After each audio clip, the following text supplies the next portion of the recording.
اعوذ باللہ السمیع العلیم من الشیطان اللعین الرجیم بسم اللہ الرحمن الرحیم الحمد للہ رب العالمین والصلاة والسلام علی سید الانبیاء والمرسلین سیدنا و نبینا و شفیع المذنبین ابی القاسم محمد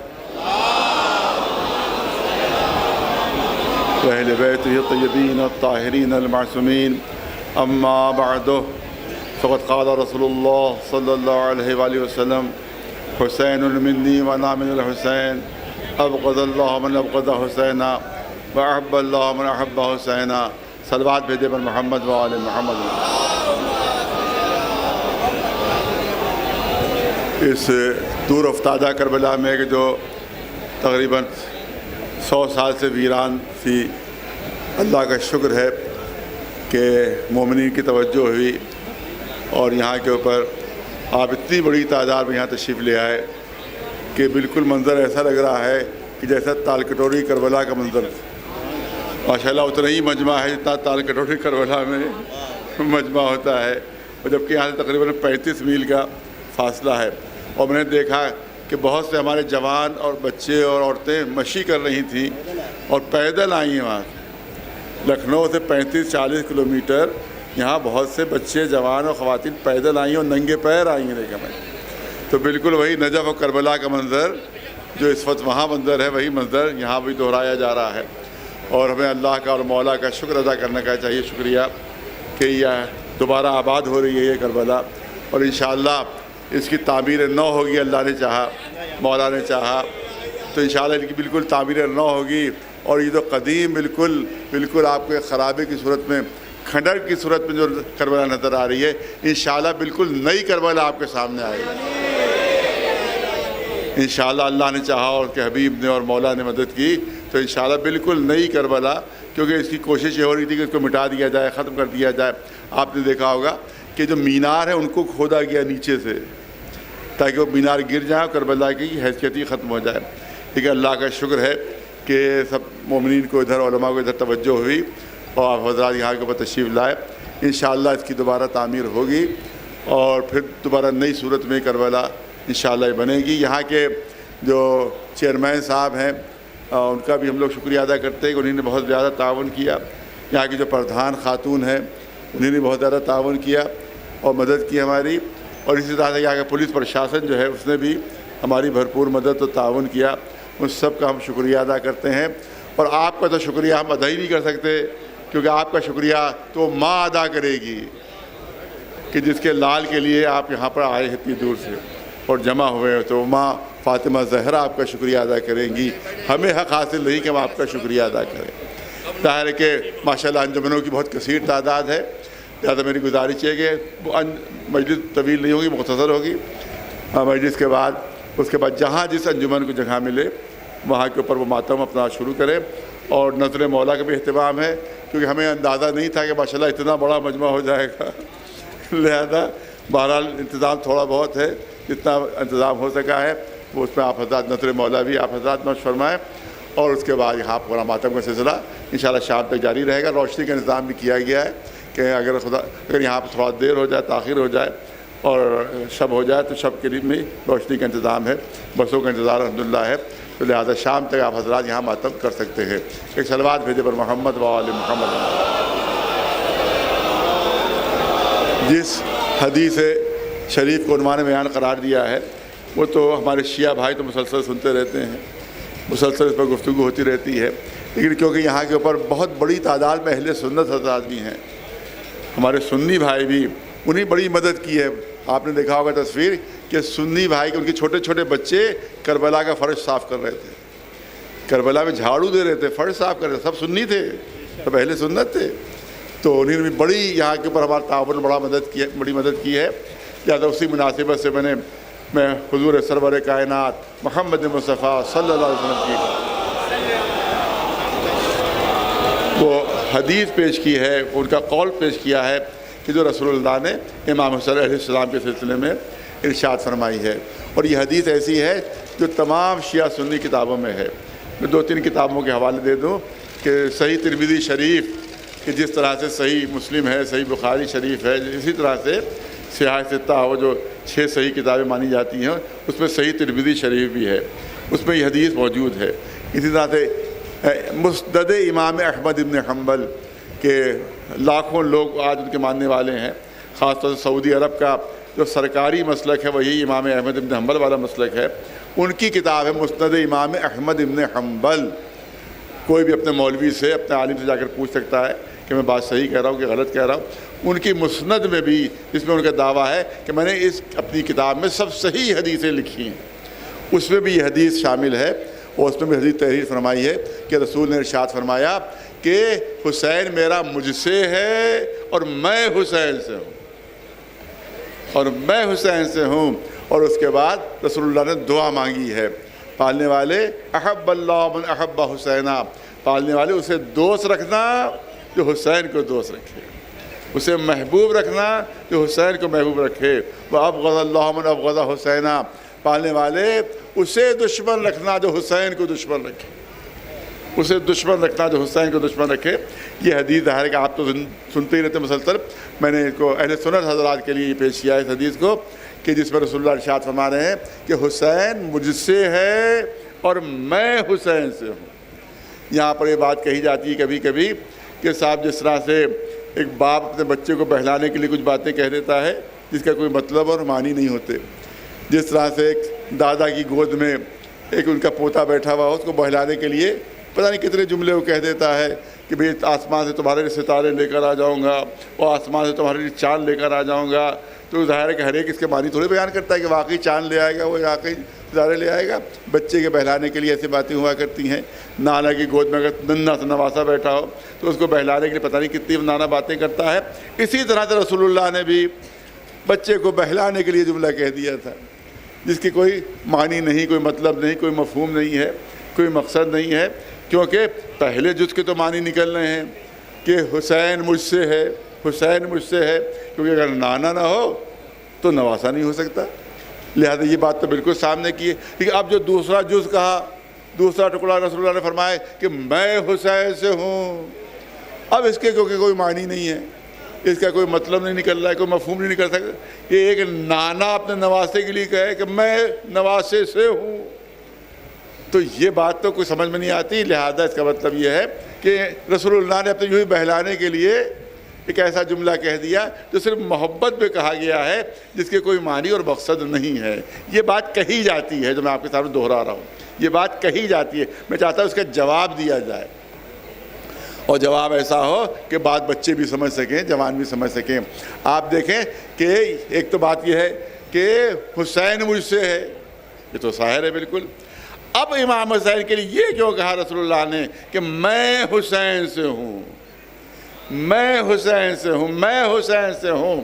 اس کے لیے 2-3 جملے نظر کرنا چاہتا ہوں، آپ توجہ رکھیں جو کرنا چاہتا ہوں کہ دیکھیے جو کم ظرف لوگ ہوتے ہیں، جو بد کردار لوگ ہوتے ہیں، جو کم کردار لوگ ہوتے ہیں، ان کی زندگی ان کا مقصد ہوتی ہے، ان کی زندگی ان کا مقصد ہوتی ہے۔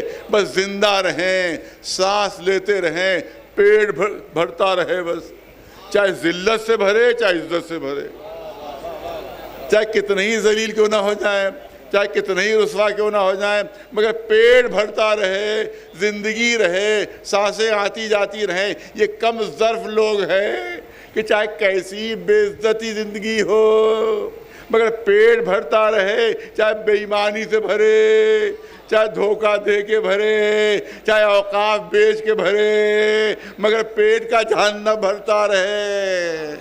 یہ وہ لوگ ہوتے ہیں جو کم ظرف لوگ ہوتے ہیں، جو بد کردار لوگ ہوتے ہیں۔ ان کا مقصد ان کی زندگی ہوتا ہے، پوری توجہ رہے، ان کا مقصد ان کی زندگی ہوتا ہے۔ لیکن جو اعلیٰ ظرف لوگ ہوتے ہیں، جو بلند کردار لوگ ہوتے ہیں، ان کی زندگی جو ہے، توجہ رہے، ان کی زندگی ان کا مقصد نہیں ہوتی، بلکہ ان کا مقصد ان کی زندگی ہوتا ہے۔ ان کا مقصد ان کی زندگی ہوتا ہے. اگر مقصد زندہ ہے تو وہ اپنے کو زندہ سمجھتے ہیں, اپنے کو باحیا سمجھتے ہیں. لیکن اگر مقصد مردہ ہو جائے, اگر مقصد ان کا ختم ہو جائے, تو اگر وہ زندہ بھی ہوں تب بھی وہ اپنے کو زندہ نہیں سمجھتے.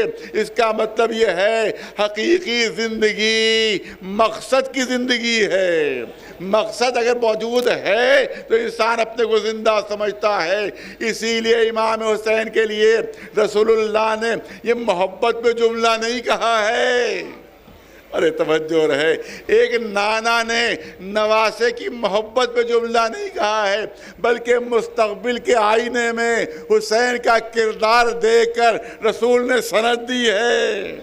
رسول نے سند دی ہے, میں حسین سے ہوں کیونکہ یہ میرا حسین ہے جو میرے مقصد کو بچا لے گا, میرے دین کو بچا لے گا, اسلام کو بچا لے گا. کوئی اب مجھے زندگی دے دے گا, مجھے حیات دے دے گا. ایک صلوات بھیجے مولانا آواز.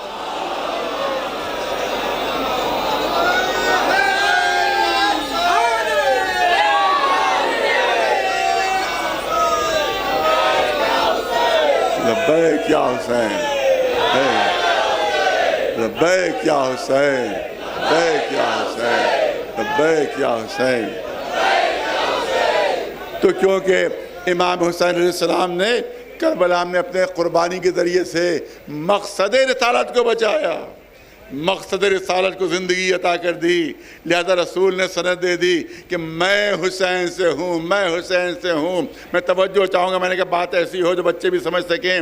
آج کہا جاتا ہے گاندھی جی زندہ باد, کہا جاتا نہیں کہا جاتا ہے گاندھی جی زندہ باد, گاندھی جی زندہ باد.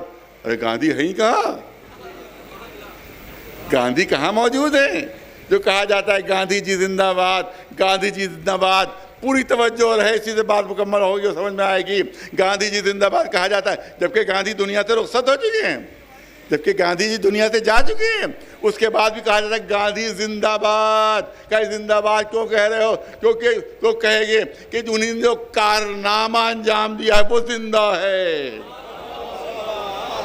انہیں نے جو کارنامہ انجام دیا وہ زندہ ہے. انہیں نے ہندوستان کو آزاد کروایا, لہذا جب تک ہندوستان آزاد ہے گاندھی زندہ باد کہا جاتا رہے گا. جس طرح سے جب تک ہندوستان آزاد ہے اس وقت تک گاندھی کو زندہ سمجھا جائے گا اور زندہ باد کے نعرے لگائے جاتے رہیں گے. ارے حسین نے اسلام کو زندہ کر دیا, اسلام کو زندہ کر دیا. قیامت تک جب تک اسلام زندہ ہے حسین زندہ باد کے نعرے لگتے رہے.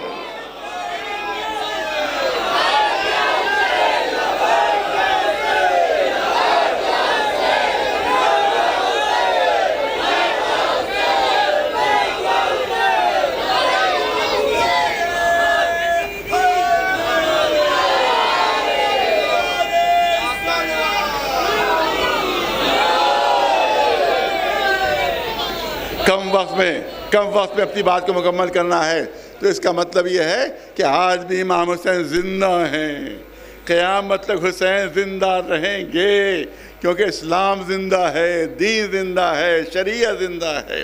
لہذا حسین بھی زندہ ہیں. پوری توجہ رہے. یہاں پر ہمارے ہی خاندان کے ایک بزرگ جناب سید العلماء نے بہت ہی حسین بات کہی ہے, بہت خوبصورت بات کہی ہے, جو آپ کے سامنے میں نقل کرنا چاہتا ہوں. حدیث کے 2 جز ہیں.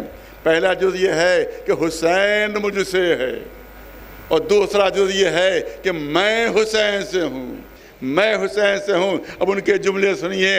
انہوں نے کہا کہ امام حسین کی پیدائش ہوئی 3 شعبان سن 4 ہجری میں. سن 4 ہجری میں امام حسین کی پیدائش ہوئی ہے, اور 61 ہجری 10 محرم کی عصر پر شہادت ہوئی ہے. 61 ہجری 10 محرم عصر کو شہادت ہوئی ہے. اب ان کے جملے سنیے. وہ تحریر فرماتے ہیں اور تقریر میں بھی فرماتے ہیں کہ 3 شعبان سن 4 ہجری سے لے کر, ارے توجہ رہے, 3 شعبان سن 4 ہجری سے لے کر 61 ہجری کے عاشور کی عصر تک, ارے پوری توجہ, 3 شعبان 4 ہجری سے لے کر 61 ہجری 10 محرم کی عصر تک حسین رسول سے ہیں۔ ارے توجہ رہے، 3 شعبان 4 ہجری سے لے کر 61 ہجری اور 10 محرم کی عصر تک حسین رسول سے ہیں، اور عصر عاشور کے بعد سے قیامت تک اب رسول حسین سے ہیں۔ ایک صلوات بھیجے مولانا آواز محمد والے۔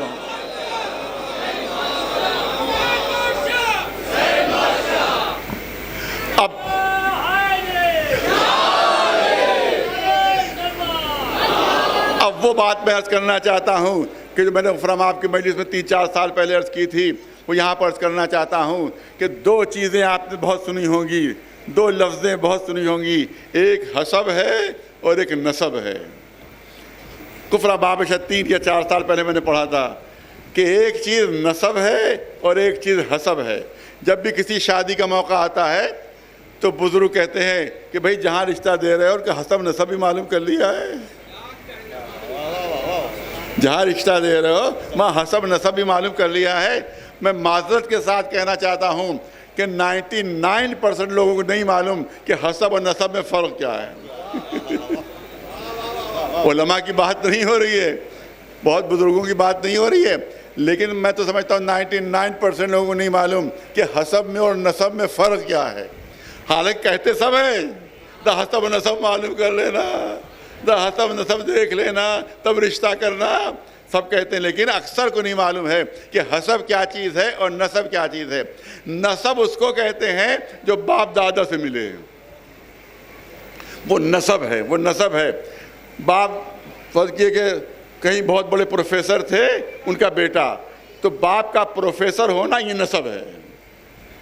دادا نواب صاحب تھے کہیں کے، بہت بڑے نواب تھے، اب یہ فخریہ کہہ رہے ہیں کہ ہاں دادا نواب تھے، میرے دادا نواب تھے۔ اب یہ کیا ہوا؟ یہ نسب ہوا، خود کچھ نہیں ہے، دادا نواب تھے، خود کچھ نہیں، دادا ہمارے نواب تھے، پر دادا ہمارے نواب تھے، معلوم ہے اس کو کہتے ہیں نسب، اس کو کہتے ہیں نسب۔ فلاں صاحب ہمارے راجہ صاحب، راجاؤں کا خاندان ہمارا ہے، ہمارا خاندان راجاؤں کے سب راجا گزرے ہیں، خود بیچارے کچھ نہیں ہیں، لیکن اب دادا پر دادا کا تذکرہ کریں کہ سب راجا تھے۔ یہ کیا چیز ہے؟ نسب، یہ ہے نسب۔ جو باپ دادا کی طرف منسوب ہو اسے نسب کہتے ہیں، جو انسان خود حاصل کرے اسے حسب کہتے ہیں۔ دادا پروفیسر تھے، یہ نسب ہے، خود محنت کر کے علم حاصل کیا پروفیسر بن گئے خود، اب یہ ہو گیا حسب، اب یہ ہو گیا حسب۔ باپ دادا مالدار تھے، خود فقیر ہیں، یہ نسب ہے، لیکن خود محنت و مشقت کی اور مالدار بن گئے، یہ ہے حسب، یہ ہے حسب۔ تو جو باپ دادا سے ملے وہ نسب کہلاتا ہے، اور جو انسان خود اپنی محنت سے حاصل کرے، جو اپنی محنت سے حاصل کرے وہ حسب کہلاتا ہے، وہ حسب کہلاتا ہے۔ اب حدیث کے 2 ٹکڑے ہیں، پہلا ٹکڑا یہ ہے کہ حسین مجھ سے ہے، حسین مجھ سے ہے، یہ حسین کا نسب ہے، حسین مجھ سے ہے، یہ حسین کا نسب ہے، اور میں حسین سے ہوں، یہ حسین کا حسب ہے، جو حسین نے خود اپنی قربانی سے حاصل کیا ہے۔ ایک صلوات بھیجے مولانا آواز پر محمد والے۔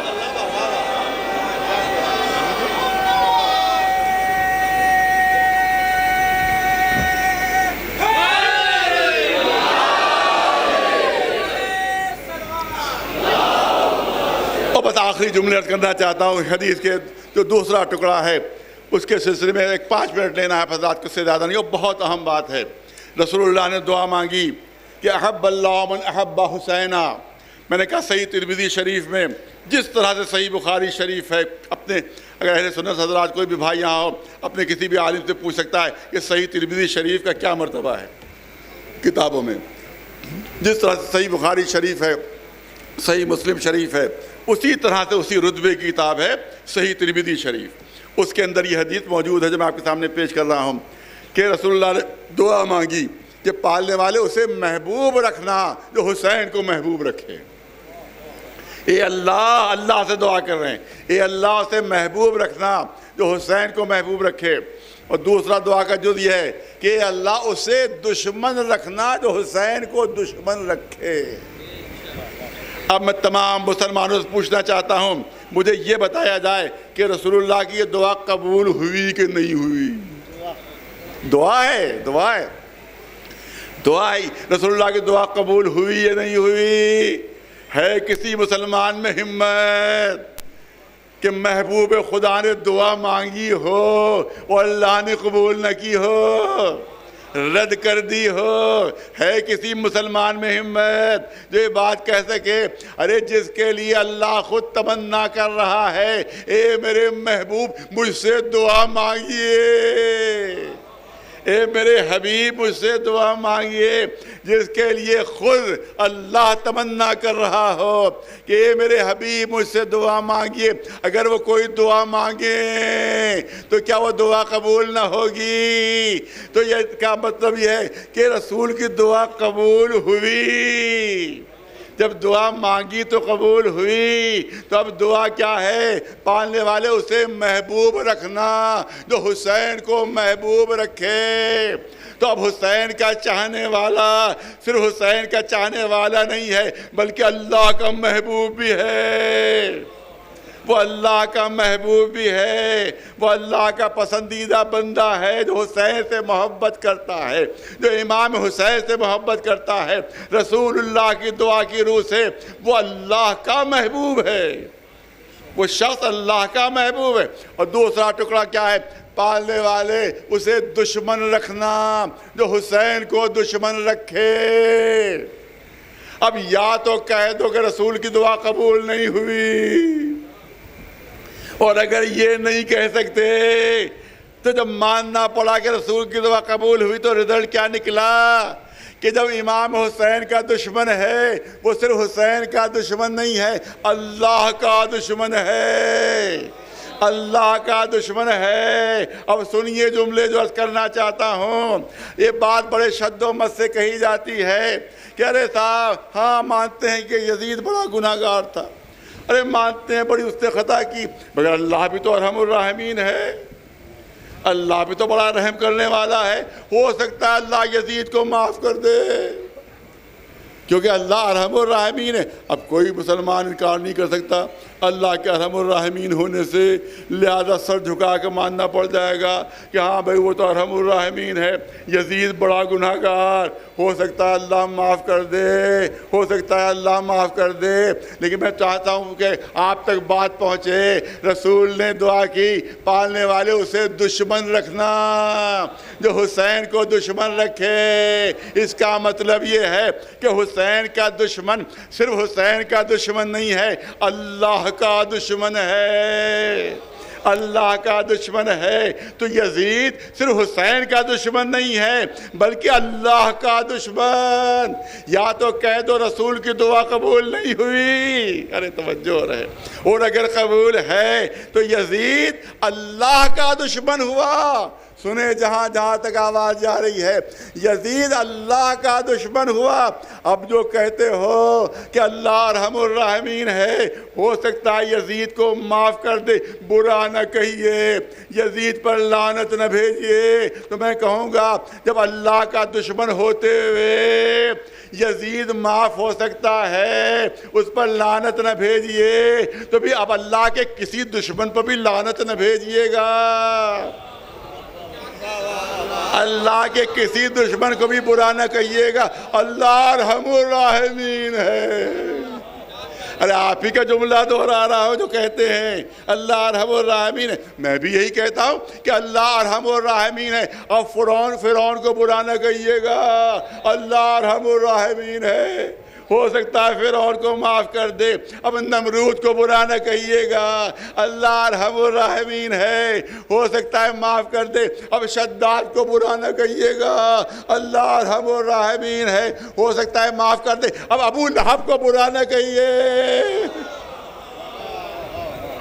اب ابو لہب کو برا نہ کہیے، اللہ ارحم الراحمین ہے، معاف کر سکتا ہے۔ اب ابو جہل کو برا نہ کہیے، اللہ ارحم الراحمین ہے، معاف کر سکتا ہے۔ ارے جب یزید دشمن خدا ہوتے ہوئے معاف ہو سکتا ہے، ارے توجہ رہے، جب یزید دشمن خدا ہوتے معاف ہو سکتا ہے تو یہ بھی تو دشمنان خدا ہے، یہ بھی تو دشمنان خدا ہیں۔ اب ابو لہب پر کبھی لعنت نہ کیجئے گا، اللہ معاف کر دے گا۔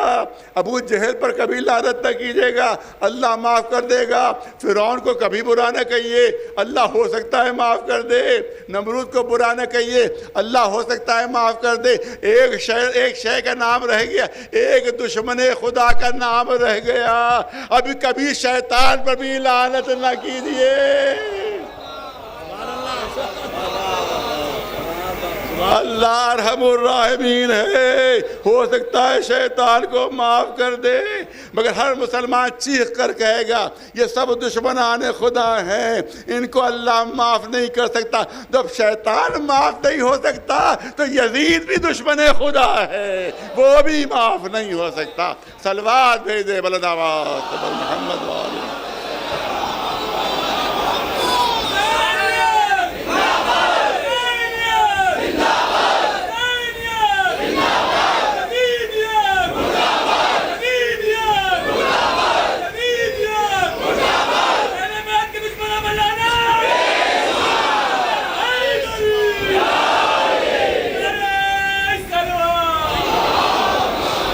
ایک ٹیکنیکل بات کرنا چاہتا ہوں، سمجھدار اور پڑھے لکھے مجمع کے لیے ٹیکنیکل بات، ایک بات ہی کہی جاتی ہے، آخری جملے ہیں، بس ایک یا 1.5 منٹ لینا ہے آپ حضرات کا، اس سے زیادہ نہیں۔ آخری جملے کہ صاحب یزید تو بہت دور بیٹھا ہوا تھا،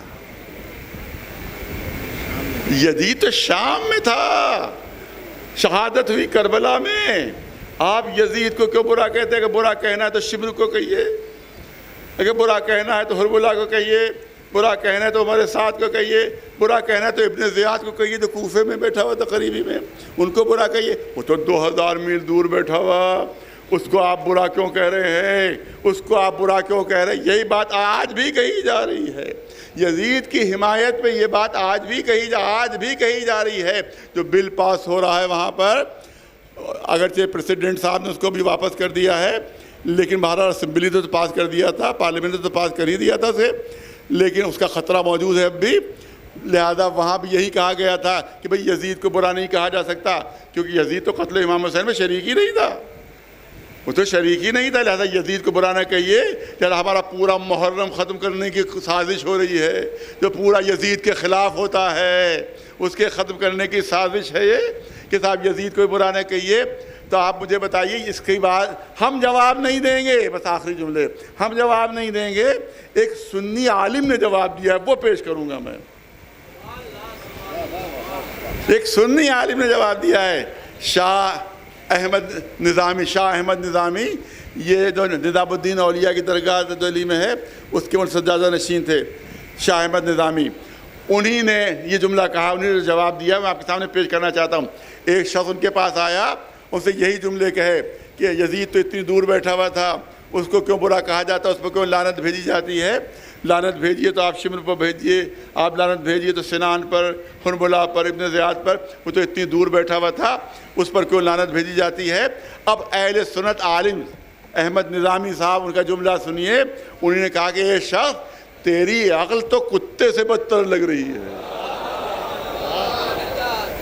یہ ان کے جملے ہیں، تیری عقل تو کتے سے بدتر نظر آ رہی ہے۔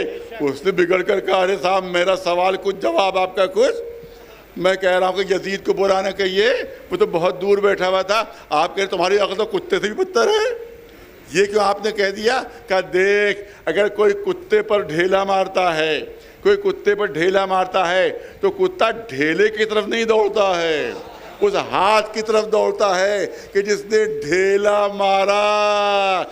کتے میں عقل ہے، تجھ میں اتنی بھی عقل نہیں کہ تو یہ دیکھے کہ بھیجا کس نے تھا، پلانی کس نے بنائی تھی، کون اصل ذمہ دار؟ اصل ذمہ دار یزید ہے شہادت حسین کا۔ تو اگر یہاں لعنت ہوگی تو وہاں بھی لعنت ہوگی۔ ایک صلوات بھیجو۔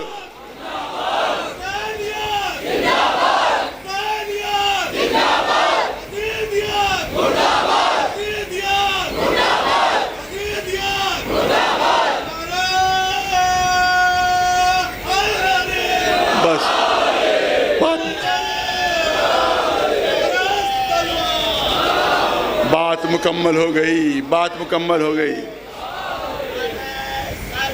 اللہم صلی اللہ محمد علیہ۔ اگر یزید مجرم نہیں تھا، اگر یزید مجرم نہیں تھا تو شہزادیہ رسن بستہ اس کے سامنے کیوں کھڑی؟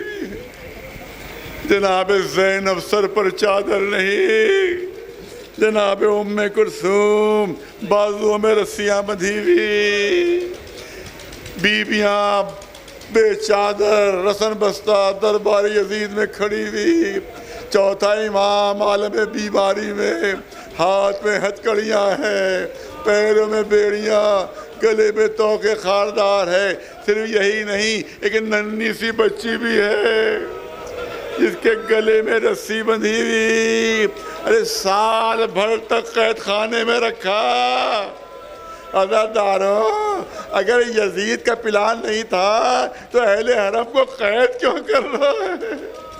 اور ایسے گھر میں قید کیا جہاں چھت نہیں تھی، جہاں دن کی دھوپ تھی، جہاں رات کی اوس تھی، اس گھر میں اس رکھا گیا کہ جہاں کوئی رہتا نہیں تھا وہاں زہریلے جانور رہتے تھے، اس گھر میں زہریلے جانور رہتے تھے۔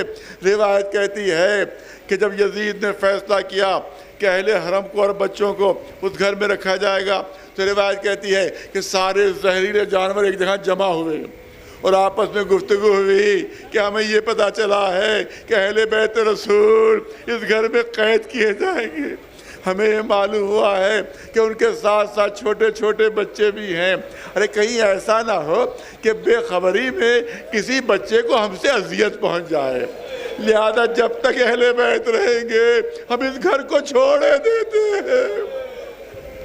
عزاداروں، ارے یہ زہریلے جانور ان یزیدیوں سے بہتر تھے جو سکینہ کے تماچے مار رہے تھے، جو علی اصغر کے گلے پر تیر مار رہے تھے۔ ہاں عزاداروں، چہلم کی مناسبت سے چند جملے عرض کرنا ہے۔ سال بھر تک قید خانے میں رکھا، چاروں طرف بغاوتیں ہونے لگیں، ہر طرف ہنگامے ہونے لگے کہ آخر آل رسول کو تم نے کیوں قید رکھا ہے؟ جب بغاوتیں ہونے لگیں، ان بغاوتوں سے ڈر کر اب یزید مجبور ہو گیا کہ اہل حرم کو آزاد کر دے۔ امام زین العابدین کو بلایا، اے زین العابدین، ہم نے تمہیں آزاد کیا، اب تمہیں اختیار ہے کہ چاہے یہاں شام میں رہو چاہے مدینے واپس چلے جاؤ۔ امام نے فرمایا جو میری پھوپھی کا حکم ہوگا اسی پر عمل ہوگا۔ اس کے بعد روایت کہتی ہے کہ یزید نے سارے خزانے سامنے امام کو انڈیل دیے، دیکھو یہ موتیوں کا ڈھیر ہے، یہ چاندی سونے کا ڈھیر ہے، یہ ہیرے جواہرات کا ڈھیر ہے، اپنے بابا کا خون بہا لے لو۔ یہ دیکھنا تھا۔ امام ہمارے تڑپ گئے، اے یزید خون بہا دینا چاہتا ہے؟ کہا دیکھو کتنا بڑا خزانہ تمہارے سامنے ہے۔ امام نے تڑپ کر کہا اے یزید اگر خون بہا دینا ہے تو قیامت میں رسول کو دینا، تو نے رسول کے نواسے کو قتل کیا ہے۔ ہاں شہزادی پاس پہنچے ہیں، پھوپھی اماں یزید نے ہمیں آزاد کیا ہے اور ہمیں اختیار دیا، ہم چاہے یہاں رہیں چاہے مدینے واپس جائیں، آپ فرمائیے آپ کی مرضی کیا ہے؟ شہزادی نے فرمایا کہ ہم یہاں رک کر کیا کریں گے، ہمیں مدینے واپس جانا ہے، مگر یزید سے یہ کہہ دو کہ ہم دل بھر کر رو نہیں سکے، دل بھر کر ماتم نہیں کر سکے ہیں، ایک گھر خالی کروا دے تاکہ ہم اپنے شہیدوں کا ماتم کر سکیں، اور یہ بھی کہہ دو کہ کٹے ہوئے سروں کو بھی واپس کر دیں تاکہ ہم ان کی زیارت کر سکیں۔ ایک گھر خالی کیا جاتا ہے جہاں اہل حرم جمع ہوتے ہیں، شام کی عورتیں تعزیت دینے کے لیے آ رہی ہیں۔ عزادارہ تصور کیجئے آج جب معمولی ذاکر، کوئی معمولی ذاکر کربلا کے مصائب پڑھتا ہے تو لوگ تڑپ جاتے ہیں، لوگ بے چین ہو جاتے ہیں۔ جب خود جناب زینب نے کربلا کے مصائب بیان کیا، جب خود جناب زینب نے شہادت امام حسین بیان کی ہوگی، جب جناب ام لیلہ نے شہادت علی اکبر بیان کی ہوگی، جب جناب ام فروا نے شہادت قاسم بیان کی ہوگی، تو سننے والوں کو کیا معلوم ہوا ہوگا؟ تاریخ کہتی ہے کہ شام کی عورتیں دیواروں سے اپنے سر ٹکرا رہی تھی کہ اہل بیت رسول پر کیسے کیسے ظلم ہو گئے۔ عزاداروں یہی وقت تھا کہ کٹے ہوئے سر آنے لگے۔ جیسے ہی علی اکبر کا سر آیا، ام لیلہ دوڑ کر آگے بڑھی، میرے لال علی اکبر کا سر۔ قاسم کا سر آیا، ام فروہ آگے بڑھی، میرے لال قاسم کا سر۔ امام حسین کا سر آتا ہے، تمام بیویاں کھڑی ہو جاتی ہیں، السلام علیکہ یا ابا عبداللہ، اے حسین ہمارا سلام قبول کیجئے۔ جناب زینب آگے بڑھی، امام حسین کا سر اپنی آغوش میں لیا، ماتم ہونے لگا۔ اب روایت کہتی ہے کہ دو چھوٹے چھوٹے سر ایسے تھے جن پر کوئی ماتم کرنے والا نہیں تھا، جن پر کوئی رونے والا نہیں تھا۔ شام کی عورتیں سمجھیں کہ شاید ان بچوں کی ماں زندہ نہیں ہے، لہٰذا ان پر کوئی نہیں رو رہا ہے۔ آپس میں طے ہوا، چلو ہم چل کر ان بچوں کا ماتم کرتے ہیں۔ عورتیں آئیں اور اون محمد کے سر کے چاروں طرف حلقہ کر لیا، ماتم کرنا شروع کیا۔ اب جو جناب زینب نے منظر دیکھا، تڑپ کر کھڑی ہوئی، کہا یہ نہ کہو کہ ماں زندہ نہیں، ارے ماں میں موجود ہوں، مگر خود فیصلہ کرو کہ میں اپنے ماجائے حسین کا ماتم کروں یا اپنے بچوں کا ماتم کروں۔ بس آخری جملے جو کرنا چاہتا ہوں، سواریاں سوار ہونے لگی، یہ کہا ایک شور ہوا کہ بانو نظر نہیں آ رہی ہیں، سکینہ کی ماں نظر نہیں آ رہی ہے۔ ہر طرف ڈھونڈا گیا، سکینہ کی ماں نہیں ملی۔ جناب زینب سمجھ گئی کہ ماں کہاں ہو سکتی ہے، قافلہ واپس چلا قید خانے کی طرف۔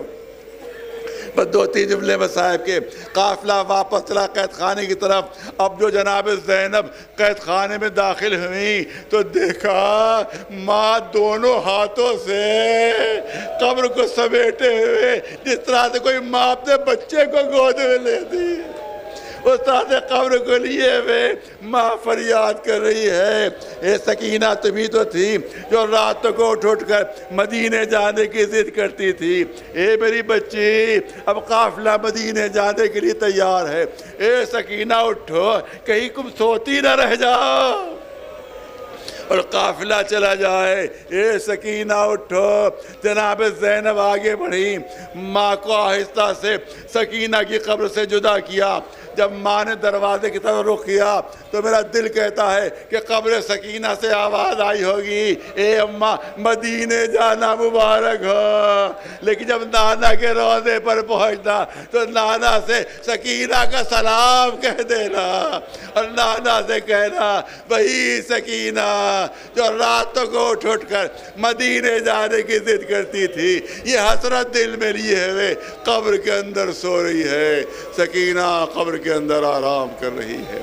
سیعلم الذین ظلموا ای منقلب ینقلبون الا لعنۃ اللہ علی القوم الظالمین۔ نقشہ اس کا جو ہے پر نقشہ چلائیں گے، نقشہ۔ اچھا، یہ اس میں درگاہ کا جو نقشہ ہے کربلا کا وہ آپ کے سامنے پیش کیا جا رہا ہے انشاءاللہ۔ تعمیر ہوگی، ہاں، جو کربلا تعمیر ہوگی اس کا نقشہ آپ کے سامنے ہے۔ بیٹھ جائیے آپ، بیٹھ جائیے، بیٹھ جائیے، بیٹھ جائیے، بیٹھ جائیے۔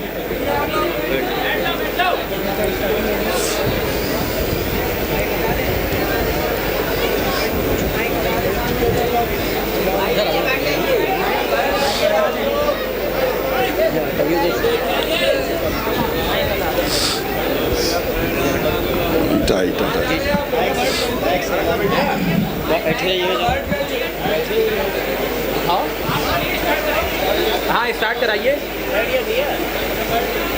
بیٹھ جائیے۔ دیکھیے یہ انشاءاللہ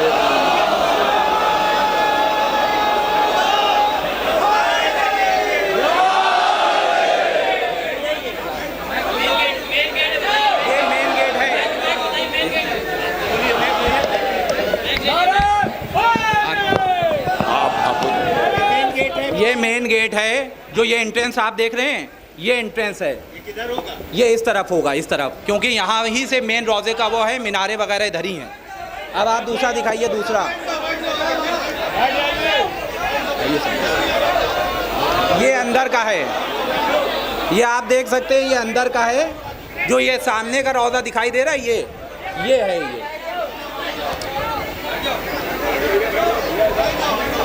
یہ سائڈ سے ہے، پورے روزے کی تصویر ہے یہ۔